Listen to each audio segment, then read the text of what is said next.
Hey y'all, this is the Chili Wolfpack Podcast, Trending Tuesday edition. I'm your host, Ian Wolf. We have a spicy episode. Let's dive into it first with our quote of the day coming from George Washington Carver, where there is no vision, there is no hope.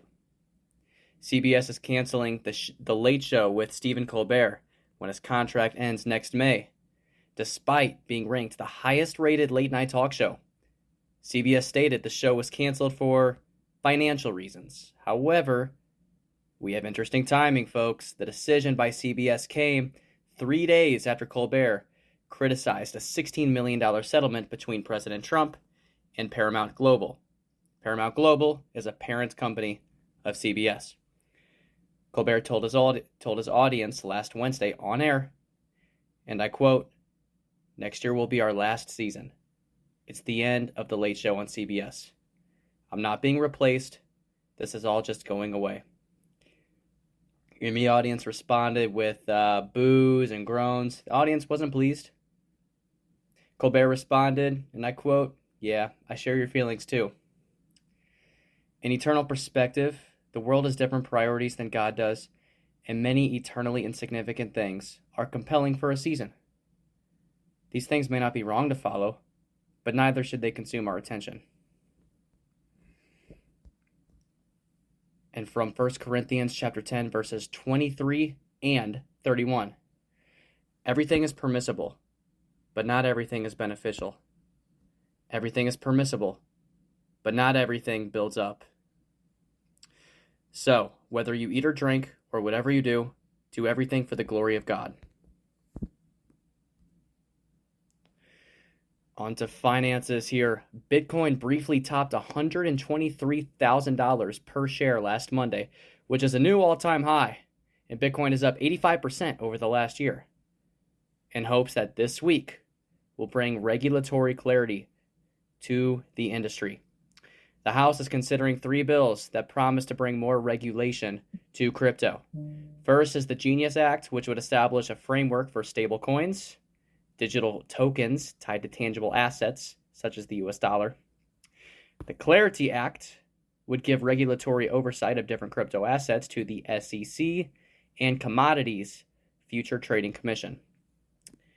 Next is the Anti-CBDC Surveillance State Act. This would prohibit the Federal Reserve from creating its own digital currency in an effort to keep crypto decentralized. A verse to consider when obsessively checking whether stocks or cryptos are up or down. I have learned to be content in whatever circumstances I find myself. I know how to make do with little, and I know how to make do with a lot. In any and all circumstances, I have learned the secret of being content. Whether well-fed or hungry, whether in abundance or in need, I am able to do all things through him who strengthens me. That comes from Philipians chapter 4, verses 11 through 13. Next up, here we go. 2 weeks after the government declared the Jeffrey Epstein situation, case closed, many, both Democrats and Republicans alike, are seeking answers and also calling cover up. Jeffrey Epstein, charged with sex trafficking, notorious for Epstein Island, died in jail in 2019. Epstein Island is a private island in the U.S. Virgin Islands, and it is rumored to be the center of an international sex trafficking ring. Epstein's Island would host parties with many A-list celebrities, where it was rumored that sex trafficking activities were taking place. Supposedly, Mr. Epstein had a blackmail list of every celebrity who had partaken in these activities. Not only that, there were many terabytes of data, pictures, videos, evidence from the festivities on the island. FBI Directors Kash Patel and Dan Bongino made it a point that releasing the Epstein files to the public was a top priority.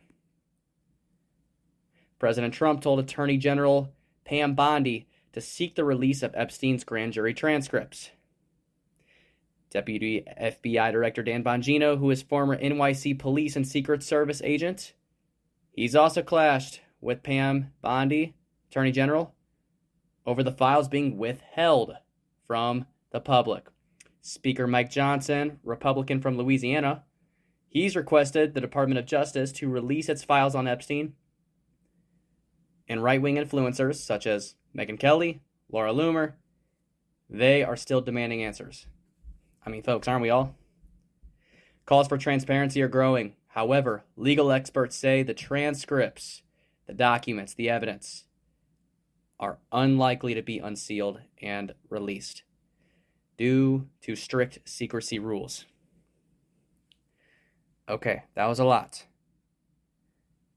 To make this as simple as possible regarding Epstein, for those of you who are unfamiliar and need some clarification, to dumb this down to make it simple, many people believe that a lot of sick things occurred on Epstein Island for a couple of decades.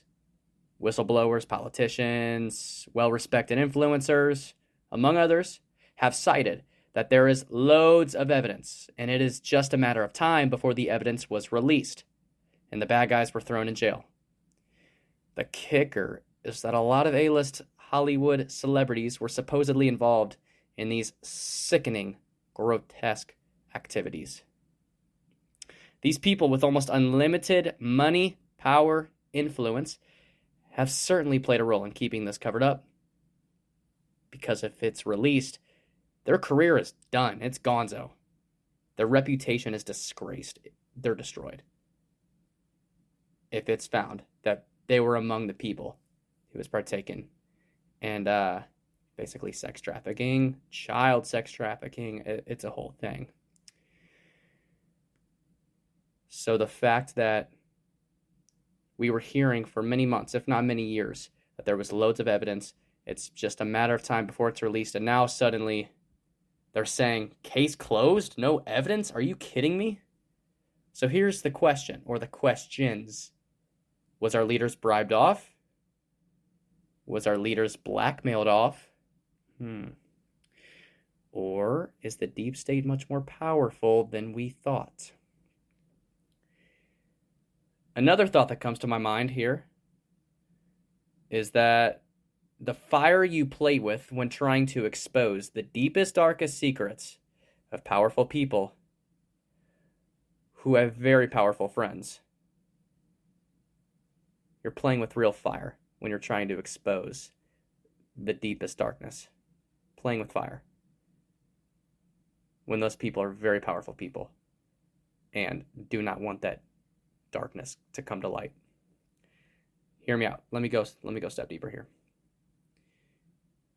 What if the deep state, shadow government, or whomever approached people like Kash Patel, Dan Bongino, Pam Bondi, and so forth, just hypothetically speaking, what if these people, whomever they are, approach them and they're like, hey, we know where you live. We know where your spouse works. We know the school your kids attend. We happen to know the coffee shop you hit up every week. We know the car you drive and your license plate number. We know where your parents live. We know where your best friend lives. We know where your cousins live.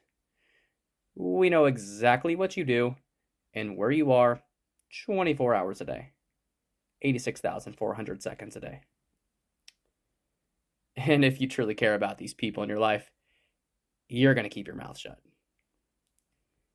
Isn't that eerie and disturbing? You know what I'm saying? And so, I'm not saying that this is the case. Who knows? Maybe nothing bad was happening on Epstein Island. Do I know for a fact? I have no idea. I'm just relaying things that we've all heard. But put yourself in that hypothetical situation, right? You have so much evidence of disturbing events taking place with disturbing people who are harming and traumatizing other people. And you, with a good heart, good motives, you want to release that. You want to bring that darkness to the light. Why? Because justice, and you want to make the world a better place, right? But then again, you're faced with that ultimatum. Do I continue to go further and further down the rabbit hole? Do I continue to pursue justice more and more at the possible expense of people I love like, those people might come after me, or they might come after my family members and my friends first to try to prove a point and get me to stop. Like, man, we can go on and on. But you want to talk about the ultimatum there? I think that's enough to make a lot of people shut their mouth, unfortunately. And again, I'm not saying that's what happened, just presenting another possibility. A Christian response to this: Christians should be committed to praying for world leaders to be wise and to work towards peaceful resolutions while simultaneously placing our hope in God, not government. From 1 Timothy chapter 2, verses 1 through 2, first of all, then, I urge that petitions, prayers, intercessions, and thanksgivings be made for everyone, for kings and all those who are in authority, so that we may lead a tranquil and quiet life in all godliness and dignity. And for our last story of the day, real interesting one. Have you heard about it? Earth will complete a full rotation in slightly less time than usual today. So today, July 22nd, making it one of the shortest days ever recorded. The difference, it's only 1.34 milliseconds less than 24 hours. So it's not like we'll notice. However, this has been a trend that's happened more than once. From when records began with the invention of the atomic clock in 1973, the shortest day ever measured occurred on July 5th, 2024, when Earth's rotation was completed 1.66 milliseconds faster than usual. Looking ahead to 2025, scientists predicted that July 9th, July 22nd, and August 5th could be the shortest days of the year. New data suggests July 10th took the lead as the shortest day in 2025, 1.36 milliseconds less than 24 hours. And if sporadic days like this continue to come, then by 2029, a second may need to be subtracted from atomic clock. So it's like a negative leap second. You know how we have a leap year every 4 years, and we have that extra day on February 29th? Well, they're saying that around 2029, we might have to have a negative leap second. And you're thinking, what? Bear with me here. First, let's look at the cause. This comes from Leonid Zotov, a leading authority on Earth rotation at Moscow State University. Leonid Zotov told timeanddate.com, and I quote, "The cause of this acceleration is not explained. Most scientists believe it is something inside the Earth. Ocean and atmospheric models don't explain this huge acceleration." So, why would we need to have a negative leap second? Well, the change is small. Every once in a while, we'll have a day that's like 1.36 milliseconds or 1.66 milliseconds. Like, we're talking a millisecond of a difference. I mean, I could snap my fingers, in that time. However, while that change is so small and microscopic, it could have changes on precise timekeeping. You have GPS satellites, there's financial transactions.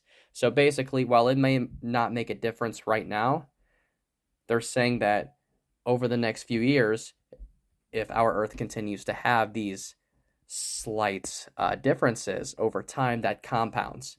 And I think that that's a good kind of, I think it's kind of like figurative or comparative to like our own personal lives, where you let little things kind of just go unnoticed or untouched, unresolved, but then they slowly start to compound. So like, think about a friendship or an intimate relationship where, I don't know, like maybe you guys were just like a little off at a conversation, or maybe one of them owes you like $5, $10, and like they forgot to pay you back, and you're like a little agitated, like, hey, shouldn't they remember to pay me that $5 or $10 back, And then like another little thing happens, like, I don't know, maybe if it's like an intimate partner, maybe they didn't do the dishes, and you were expecting them to do the dishes because like you've had more on your plate that day, and like you really just expected them to kind of step to the plate and take a load off you. You hoped that they would notice, and